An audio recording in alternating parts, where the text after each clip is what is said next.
Can you give us those Having names? just listened to that press conference, I'm afraid I absolutely am none the wiser as to what has been agreed between Vladimir Putin and Donald Trump, because neither leader went into any detail. And what they did at the end was to refuse any questions and left the podium. This is typical of Vladimir Putin. He did not want to be confronted by any questions that he didn't want to answer. So I think it was hastily agreed before this press conference took place that it would just be a statement to the press, but there will be no questions from any journalists who were in the room there and who had been invited into what was a press conference, i.e. journalists asking questions to the leaders who had just been meeting. That was not the case. So we don't know anything about what has been agreed between the two leaders. What Vladimir Putin said, who spoke much longer than Donald Trump, was it constructive atmosphere, mutual respect. It was the right place to meet, being in Alaska, because we are neighbors of the United States and Russia, and it's the closest place where we could meet. We are looking forward to working in the future together and building new ties. We needed to restore those ties, which have reached a very low level.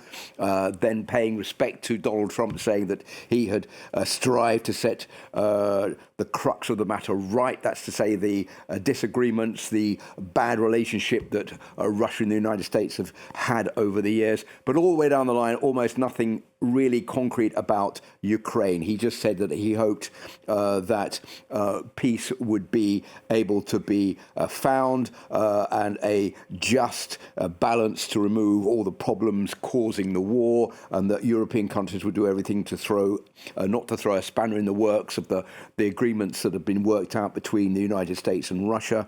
And we are sincerely interested in ending the conflict and need to return to cooperation between our two countries. Cooperation meaning business deals between the two countries. Then Donald Trump took to the podium and said it was a productive meeting. There was no deal until there is a deal. But I'm going to call NATO and I'm going to call Volodymyr Zelensky to tell them about what has happened during these talks. We look forward to dealing with the Russians in the future. Many of the points were agreed to. The most significant point was not agreed to, but we weren't told what that significant point was. But to quote Donald Trump, we are getting there, and that is all that we've been told so far about what has happened. So we don't know whether or not this is a deal which is going to ask or require that Ukraine hand over territory to the Russians in exchange for a ceasefire. We don't know whether or not the Russians have agreed to a ceasefire with no preconditions. We are totally in the dark about what has happened.